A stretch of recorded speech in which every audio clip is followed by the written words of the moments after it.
So we always want to try, if possible, to put our gate with the flow of the cattle.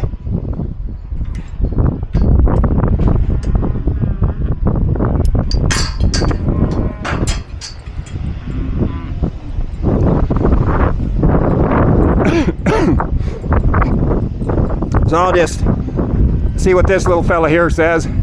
He says, I'm gonna play. So here I gotta establish, I gotta get him to turn a look at me here.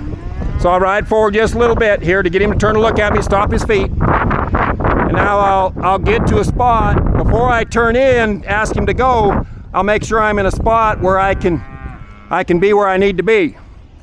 Now here, good, I want him to walk off. He wants to play, good, and I'll let him walk off. I like it a couple of times. I'll let him kind of walk off and play, and then don't keep the pressure on. Good. So I need to teach him to stop his feet and start again. Start again. And I'll let him get a reward for that by taking the pressure off. I'll ride forward. I don't want to get too far back because he'll turn back and look at me, and he'll turn all the way around and look at me, and I'll have to turn him all the way around. So you got to keep far enough up where he doesn't completely lose you. There, now I'll let these cattle, good.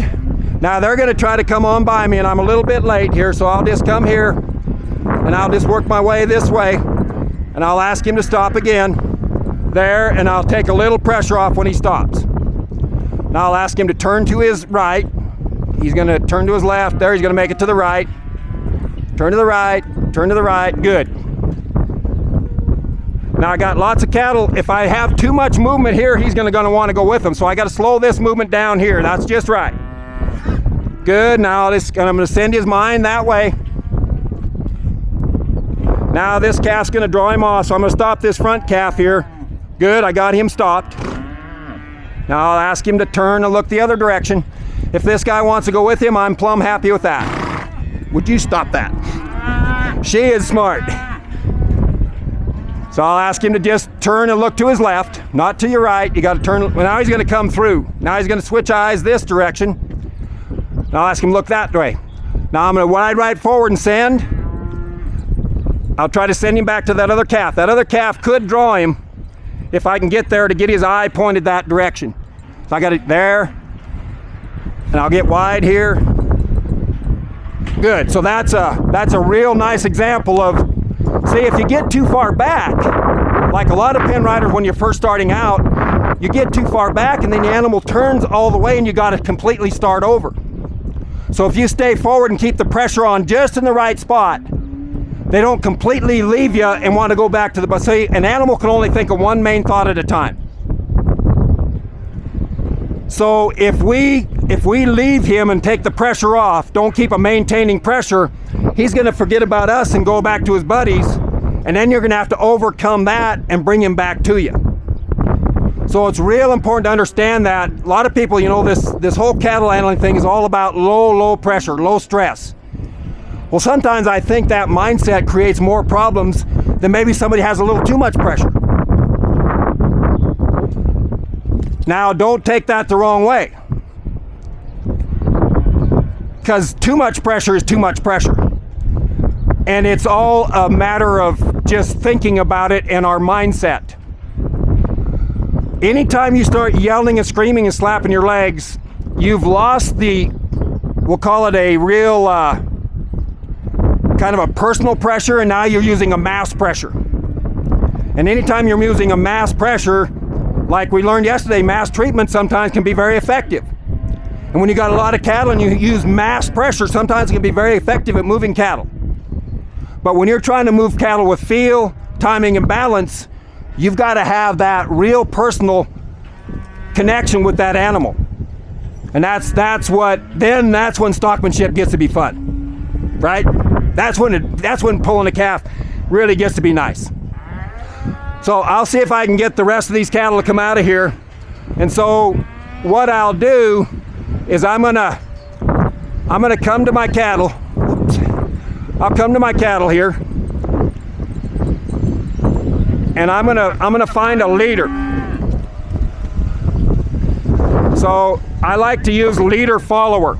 So right here, I'm gonna get these cattle ready, and I'll be watching my whole bunch, and I'll get these cattle started around here. But right here, I'm starting to get too far back behind, see? So now I gotta come up here to straighten these cattle out. Otherwise, I'll draw them around behind me. So now here, I'll step these over, send them on, and I'm gonna use this the same way as I'd use a tub. So if I get too far back here, I'm gonna draw these cattle around me. So I've already found a lame calf here. Good, now I'm gonna start sending my lead. That's my lead right there. I'm gonna send him forward, and I'm gonna send these cattle with him. And I'll just keep sending cattle to my lead. Now I'll start my lead again. I'll get these cattle, I'll keep them coming. I gotta keep the front of my cattle going towards where I want them to go. And I'm gonna step over here to send these cattle across to start them back on over. I'm kind of late with that. I'll send these on up. I'll trot on down here. I'll get these set up.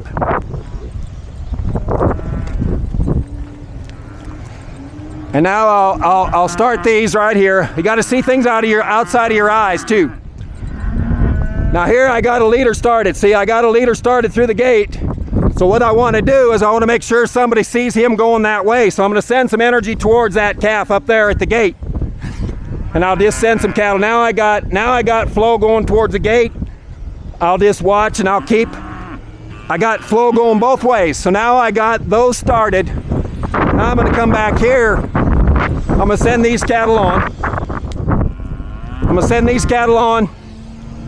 And I'll just keep sending cattle to the leaders. So I'll go here and I'll send, and I'll work from this end up here, farther up forward. Send.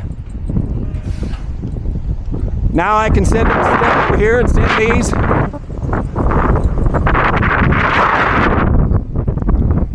And I gotta hurry up and send these before they miss the leaders going there. See, that's why I wanted to trot. Now I'll come here and send these over here. Watch this guy so I don't send him out behind me.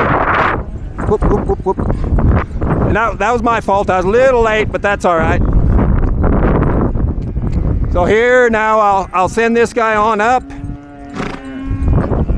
I'll send these over to those if I can. Again, I'm a little late. Now I got to get them out before the other cattle come out. So I got to kind of get some stuff going here.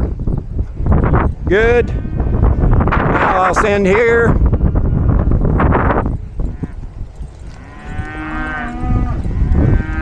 Good. Now I feel pretty confident I can stay with this one and keep him going. Get him with the others.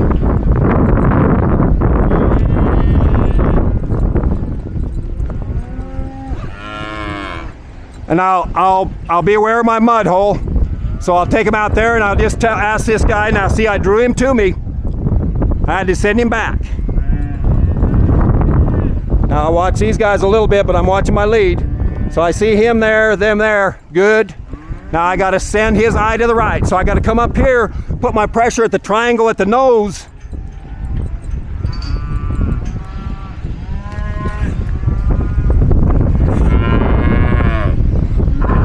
Good, so that was a perfect example of when things go right. But the thing yes, 5 minutes, thanks.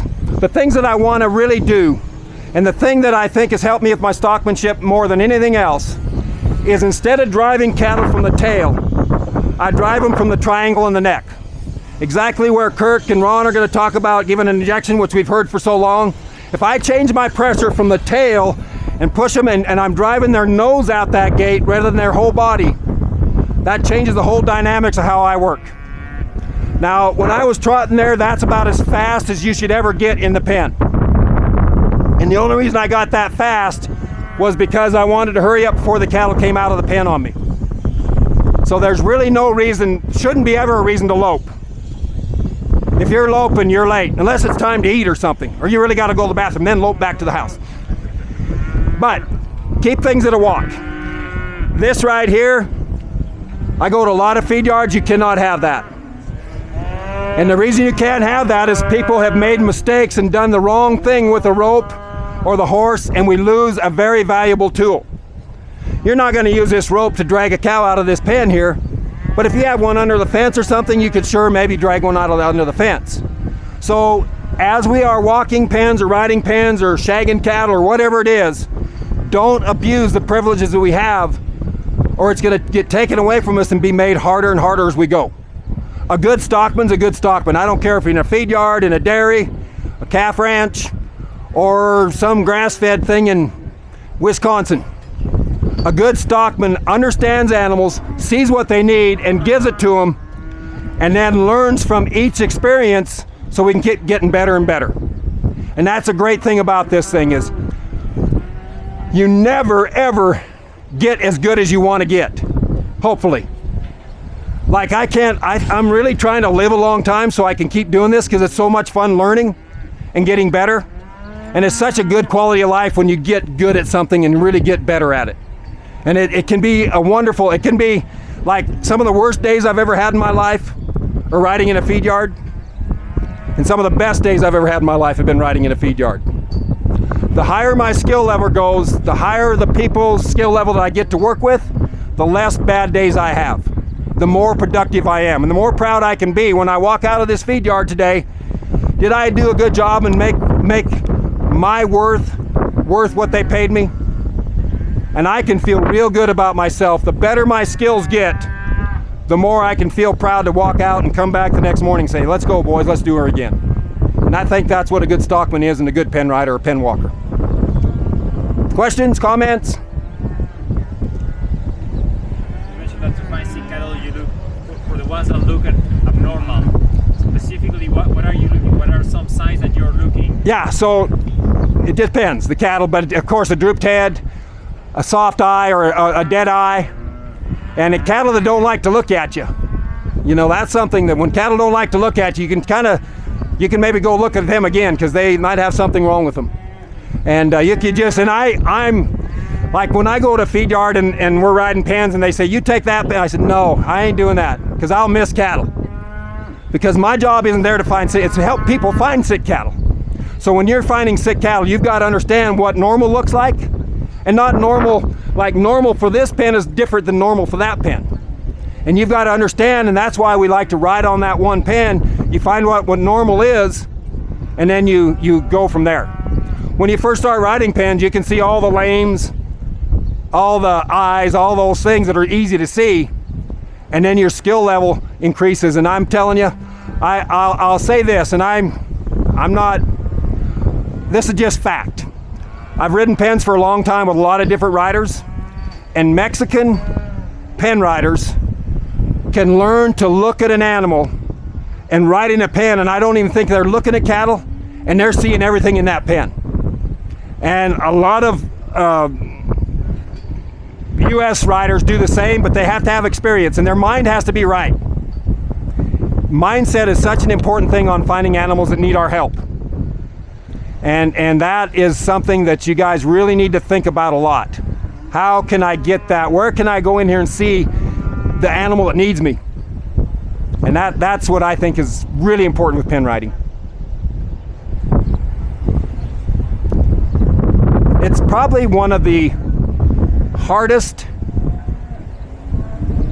most miserable jobs you can do horseback at certain times. Like when it's hot, or when it's cold, or when it's windy, or when it's wet, it's the worst. But when it's nice now, it's really good. But if you can overcome that terrible conditions and get that self-satisfaction out of great stockmanship, it makes it worth it. That's why we're willing to do it, right? It's that feeling you get. Money's all great and all that, the money we make, but it's the feeling of being a good stockman. For some of us that stay in this business for a long time, that's what it's all about. Now, some people come and go, and that's great. They should be over there in the shop being a mechanic, and some people are that way. But it takes a real skill to be a stockman. And I listened to somebody, and people that grow up on ranches or in feed yards or stock, they have more of a care for everybody else around them, because that's what their job is to care for things and see things that are having troubles. So I think people that are stock people are also good people a lot of time. Maybe they don't hang out with people much, but they're good people. So anyway. Are you born with that, or you learned it? Born with stockmanship. Their predisposition to invest. Well, that's a good, so I don't know. You know, I don't know if I was, I mean, like, I was riding before I was born, my mom said, because she was riding with me when she was pregnant, so that was kind of in there. But I think some people like, I get animals, and animals like to be around me. And like I've trained myself with the colt starting thing. I've climbed on more different horses than anybody here, I'll bet you, in my life. And you learn how to really understand what a horse needs and doesn't need. And that's a learned skill. But if you don't have the care and the desire, then it'll never happen. And here's the thing that everybody I've seen, whether it be a show horse person or a good ranch cowboy or a good feedlot pen rider or walker or whatever, is they have a good work ethic. They have a good work ethic. And the work ethic means I'm not going to go home until I get this figured out. Or I'm not going to go home till these cattle are taken care of. And then when you go home, sometimes you keep thinking about it. So that strong work ethic to get better is very, very important with stockmanship. And I think that's how you might start out a good stockman, but the only way to get to be a great stockman is to live it. Okay. Thank you. Thank you for the really, really nice horse. We had a mule at this ranch I was on, and they figured he could weigh cattle. Like if you were out trying to doctor something, if it weighed under 400 pounds, he'd run right up there and you could rope it and get it caught quick. But if it was like 600 pounds, he'd just stay just far enough away so you couldn't get your rope on him, so you'd have to catch it and drag it. Well, this guy kind of knows. He kind of starts snorting and blowing at cattle when he gets close to tell you, get away from me. I think that's funny. I love it. And that can be a real challenge sometimes. It can change things, so you got to kind of take care of that. And one thing I've had a lot of discussion about is a horse that's real cowy. Do you want a horse that's real cowy in the feedlot, or do you want one that's not cowy? And if you say, I used to say, I want a horse that's not cowy, and you'll really make some people mad. They'll get like, they will maybe want to do the dentist thing, want to fist fight a little bit. If I have a real cowy horse, I use it to my advantage. If I have a horse if I'm riding in Appaloosa and he has no cow and he can't see the cow because his head's upside down, I make that work. And whatever you have, and it's your job to use that animal you have underneath you to create the pressure you need to create. Same thing with, like, if you're walking pens, a flag or a rattle paddle or something, that might be a beneficial thing for some cattle that you could use, but then in the next pen you wouldn't use that at all. You'd keep it at your side. And so all these things are all interchanging and all dynamics, but the horse is so much fun. Now a four-wheeler, if you're riding pens and you're using a four-wheeler, park the four-wheeler at the gate and walk the pens and use it for transportation. Anytime you start trying to move cattle or work cattle with a four-wheeler or a horse that isn't handy, some horses don't handle any better than a four-wheeler. So you ought to just get off and walk and get your cattle, because what the cattle do is they very quickly learn how to outmaneuver you, and they'll learn that they can beat you. And so if you come in here and it's real slick and muddy conditions and you start trying to work and your horse falls down, those cattle immediately know they got him beat. And so you got to quit that. You got to use the skills that you have available to you at the moment. Ron must be being long-winded this morning. That's not a surprise.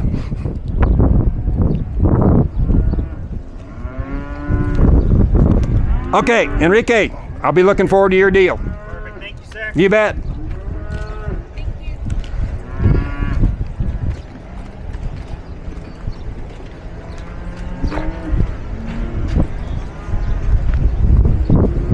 Maybe I'll try it on this side this time. Water? I got one right there.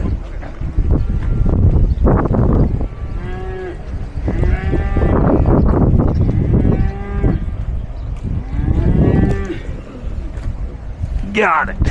It feel free to chime in at any time while I'm doing my Perfect. too. So. Yeah, you do the same here. Okay. Perfect. Yeah. No, sure will. Yeah. But, perfect. Thank Good. you, sir. We'll see you in a bit. Good.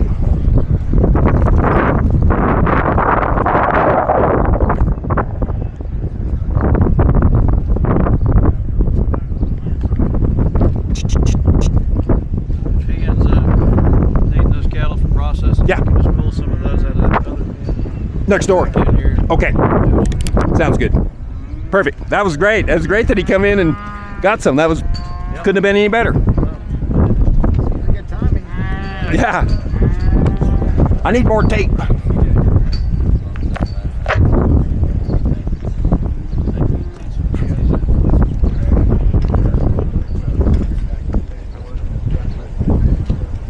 Get you anything?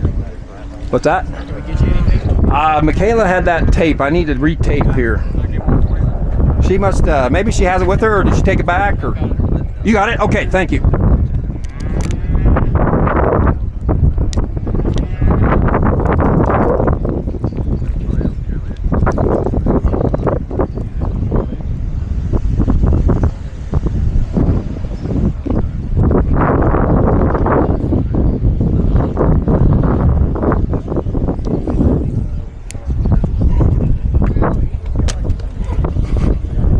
I wasn't throwing that at you.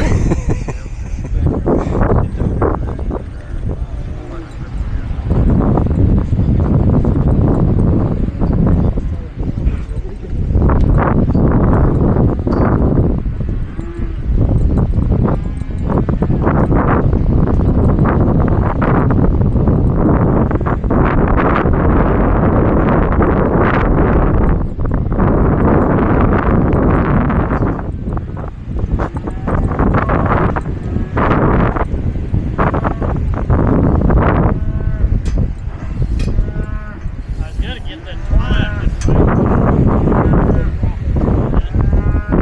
I got a rope. I'll just rope her and get it off. Told CJ, I said, well, she'll either drop it here in a minute.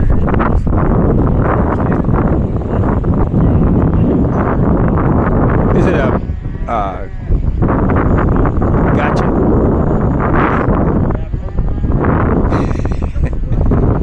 I didn't even see it. That big old green blob there?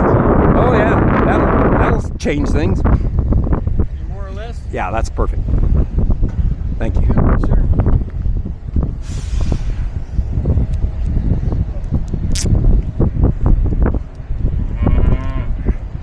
I'm gonna put a bunch on there this time. Good. Yeah, thanks. Might have to just make a wrap around my head. Now.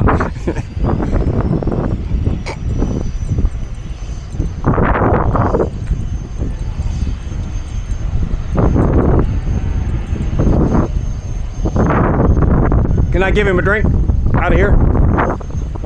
Her a drink?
Is that everybody?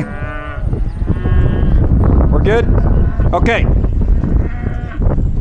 So, how many of you are horseback folks? Everybody, I forgot to ask that last time. Everybody here is kind of horseback. I should have got on foot the last time, but I'll stay horseback this time. I didn't get on foot because I like being horseback, especially on a nice horse. So we started out last session. I hadn't stepped on this horse before, but now I've ridden him some, and she's a real perfect. I don't think this is the place for this horse to be in a feed yard.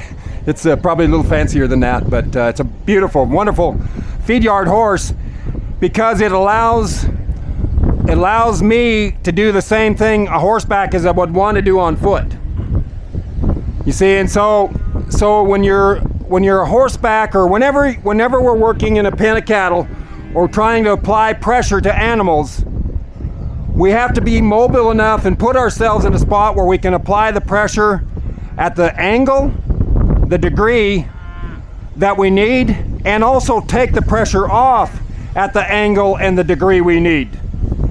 And so if I have a horse that is real handy, and what I think it does is if I was on foot, well, then I have all those skills, but I also have the extra thing of animals liking other animals. I'm up above so I can see better the other side of the animals. And there's a fellow pen rider over there. How you doing? So I really like riding in partnership with pen riders. So this is something that if we were riding pens here, I would line up parallel pens, maybe like they're doing there. They're kind of going together. So if there's a problem, you can get help rather than going fast. But yeah, it's nice. So other thing I like to see here is they have ropes on their saddles. A lot of corporate yards you go to, you cannot have a rope on your saddle. And the reason they cannot have a rope on their saddle is because somebody made a mistake. It did something dumb and caused the rope to be a danger, so we all get them taken away. And so when you're working, wherever it is, if somebody is doing something dumb or not right working cattle, it's our job to step up and say, hey, don't do that, because we'll lose valuable tools and we'll have people watching us. And if you have to have people watching you and telling you what to do, then life changes a lot. And so stay pure and stay true to each other and keep things going right so we don't have too many rules. We got enough rules already. We don't need more. You agree with that?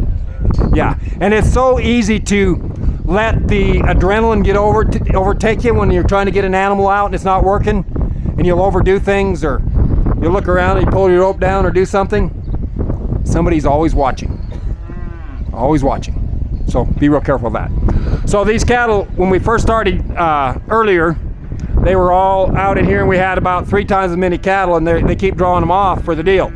So we did some stuff, and then we put them in this pen as a kind of a display of taking cattle from one pen out of a pen, and they worked out real nice. These are beef on dairy, which means they are a Holstein, Angus cross, or something like that. They're not Jersey, they're Holstein, right?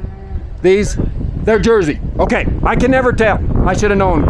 And you see, if you've never been around beef on dairy, see that calf that's sucking on that post right there? That is normal. That's normal behavior. That's not unnormal behavior. That's normal behavior. So they're very inquisitive animals. They want to be with you. They want to be in your hind pocket. So with this kind of an animal, you have to have a different presence in those cattle than you would on this pen right here when they first came in.